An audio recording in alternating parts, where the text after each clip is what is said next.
Hey guys, it's Vanderbosch. Even before I did my lift kit, I always had a kind of a clunk in the front end when I'm driving. It's not really that evident when I'm going over bumps head on, but if one wheel is raised up more than the other, I'd get a really heavy suspension clunk. So after I did the lift kit, I kind of just want to go through and get all my bushings good. I believe the noise is coming from this front sway bar link. This one right there at the very top end, there's two bushings. There's a bushing here that's on the bar, and then there's a bushing way at the end of the bar. On the bushing up top here, you can't see because it's in a shadow. That one right there is, it's so loose I can kind of move it with my fingers. I think one of the bushings just kind of disintegrated. So I have all the parts. I'll kind of give you the parts as I replace it, the part numbers, and I'll have it in the description as well. Some things I didn't show because I thought this was kind of going to be something I'll do on my own. I didn't know I was going to make a video on it. Was I removed all of the the bash plates and the sun protector guards that go up here. When I'm putting it back on, I'll kind of mention the stuff I ran into. I ended up having to use a Dremel and some other stuff, and the process ended up becoming a lot longer than I thought it would. I didn't videotape it, but I'll kind of show you what I did when I reinstall everything. But first, I'm kind of following a thread on Delica.ca. It mentions you don't have to lift it up, but it's to remove the bolts from the end. So if I zoom in and kind of read, so right, that bolt right there, I gotta loosen this thing up on both sides, and then I can install the new bushings. The bushings aren't OEM. I usually like to use OEM, but the bushings aren't. They are from Coombs Country Auto. I'll have a link to their page in the description. So I'm gonna get those off and hopefully get the new ones in. All right, well, those two furthest bolts on that front sway bar ended up taking a lot longer than I thought. My luck kind of ran out, and I mean, this one came off fairly easy. As you can see, I mean, it's in one piece. The bushings actually didn't look that bad, but whatever, I have the new ones, so I'm gonna replace it. This, on the other hand, it's in the vehicle like this. I used a battery impact. I used a bunch of stuff trying to get this off, and it wouldn't. It's not that it was even stripping, it just would not budge at all. This might be like just completely frozen. And I guess I could have soaked it with some PB Blaster or like Croyle for maybe a week or two and then came back at it, but I was a little impatient, so I used a combination of Dremel with, where are those things? These cutoff wheels, and this is I took off the head of the bolt, so this end right here. I cut a bunch of sections out of it and just kept cutting sections as deep as I can without going into the like the mounting surface. I did not want to mess up any of the stock parts. So I used a Dremel and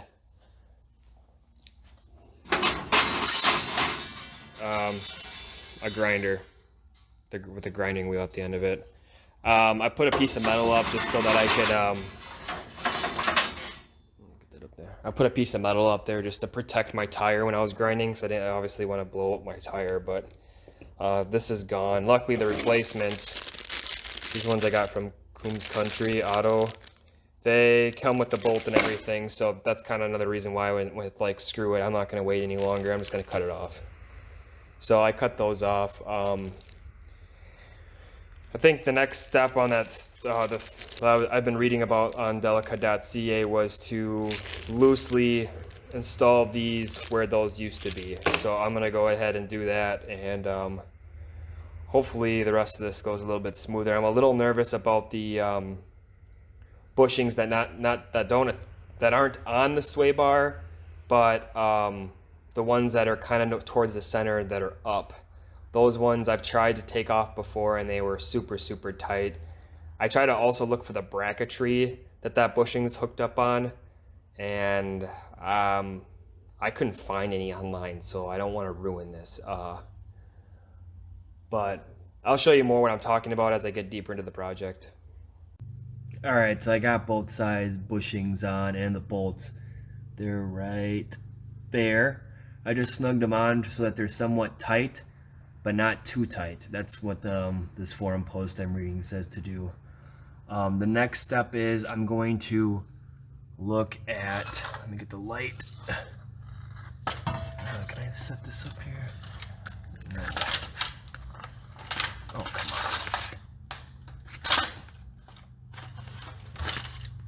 I'm gonna look at this piece right here, this bushing, and there's two bushings up here. So it's hard to get a look at it. Oh, that's a good spot. Let me try to, there we go. So there's a bushing right here, and then there is a bracket up here. This is the bracket I was telling you that I'm a little worried about. That goes up and connects to this piece right here. So there's a bushing underneath here and a bushing underneath here. So in total on this one section right here, there's 3 bushings. And the main reason why I wanted to start doing this is before I even loosened everything up, this washer up here I could spin with my finger. So I think that's where that clunk I'm getting in my front suspension.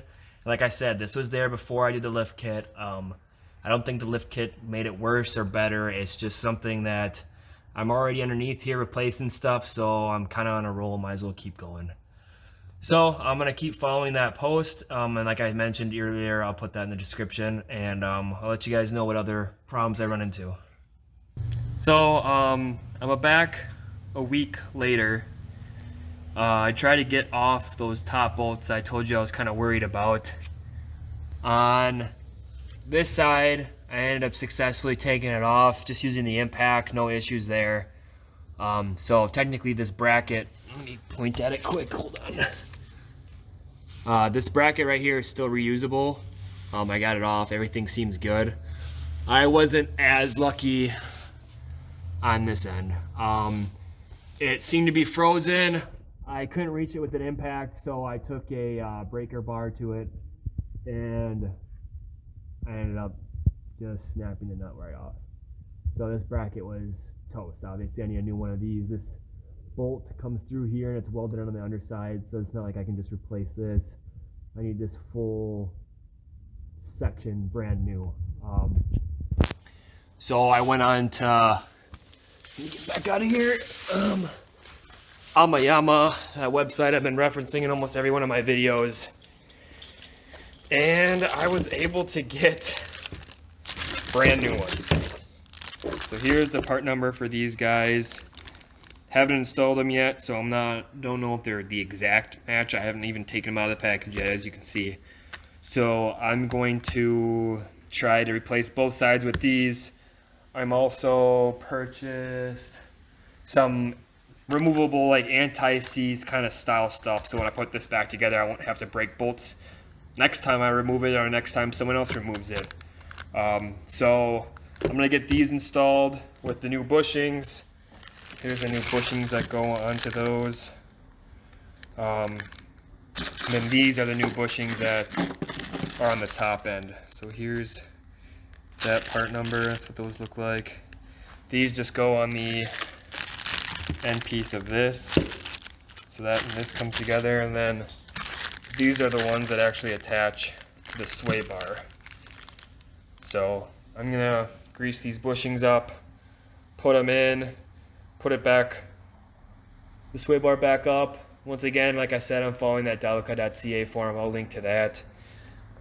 Since it's been a week since I last made a video on this project because I broke this piece off my van, I also had some time to sandblast the bash guards, the sump guard, this air dam.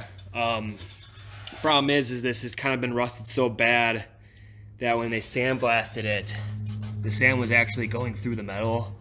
So a lot of these have holes. At least the air dam has some holes in it. This has some holes in it. I mean, they did a really good job sandblasting it, but I don't know if I want to, I mean, it's like torn. I don't know if I want to reuse this. I mean, I guess I could re-weld it, try to fix up the metal with some like sheet metal, but I mean, is it worth the time? This piece is still good. I mean, this is the more heavier duty section of this bash plate, but there's a company, Delica Works, Delica Works International. They have an Instagram, Facebook, and I think they just put up a website. They have some pretty cool skid plates that they look really nice and really thick that you can buy through them. They're out of Taiwan.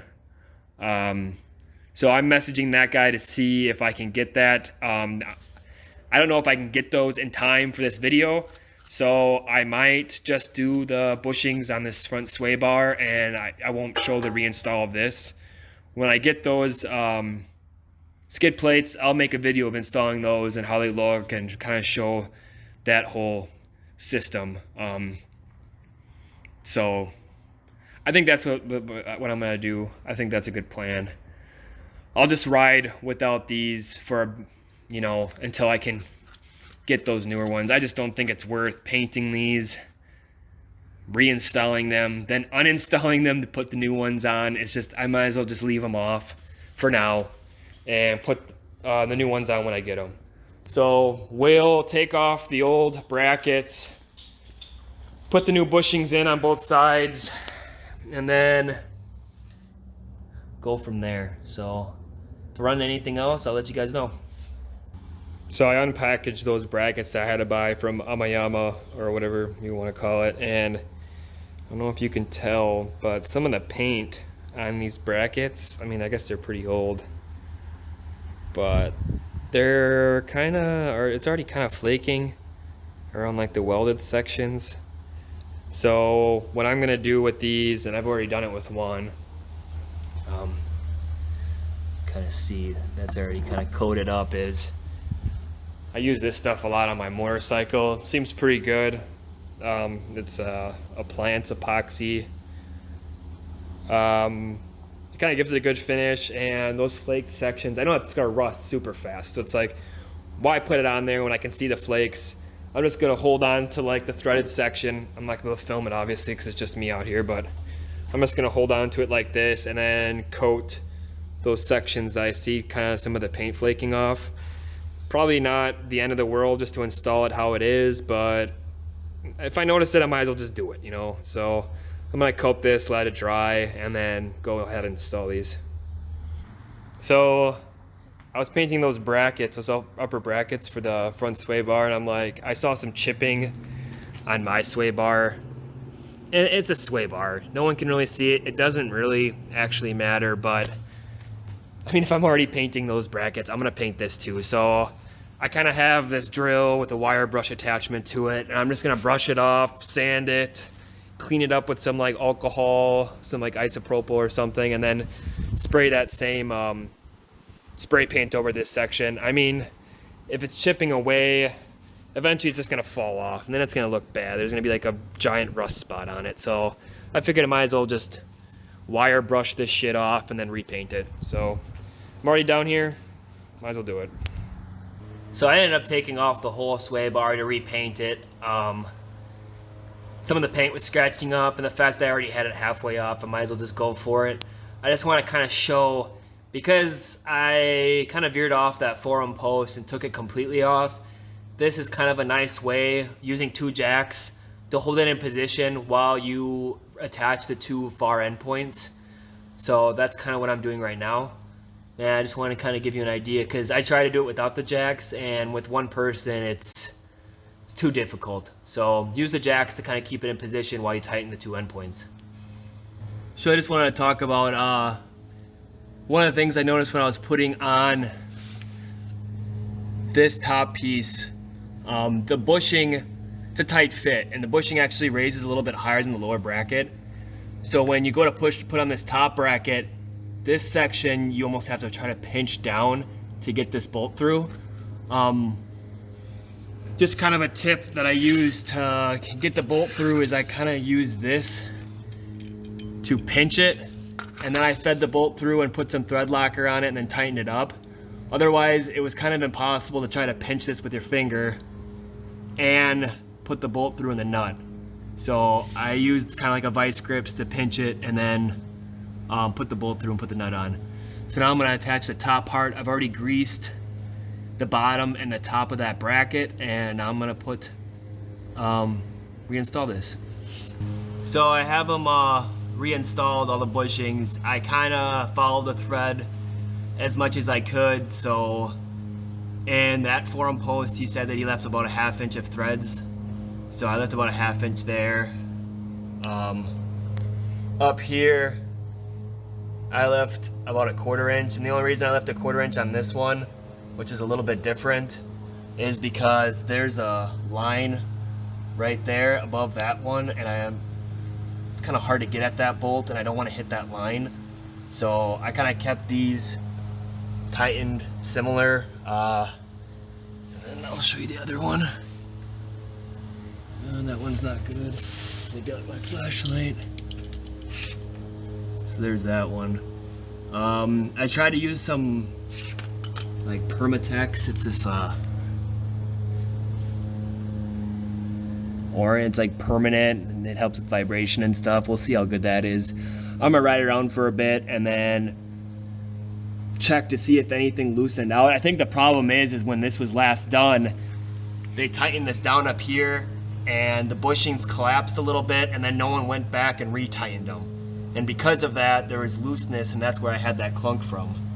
So now this is all reinstalled and good.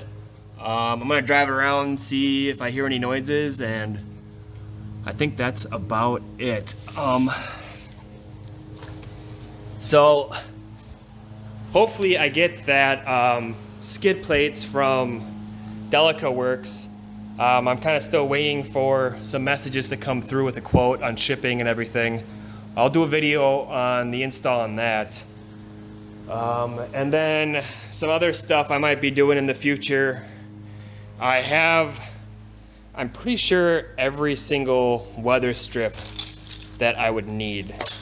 So I went to Amayama and got a shit ton of weather stripping.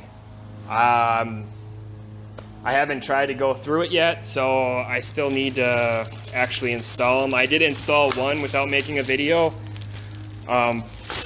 It was the front window channel for where the window rolls in. I also have a EJT kit, so that's what's in here. Had the blinking plate and the sensor, all that stuff is in here. Also have a boost gauge, and then I don't know what I'm gonna do with this piece, but I bought kind of a broken 3-pod for the Delica, and like I said, I don't know what I'm gonna do with it. I have a 2-pod right now, but if I can put the pyro and the boost gauge kind of in this pod and mount this in its place, I think it'd have a much like cleaner look to it. So I don't know when this stuff is going to be done. This kind of requires a little bit more planning than just replacing parts. This one I got to figure out how to route it.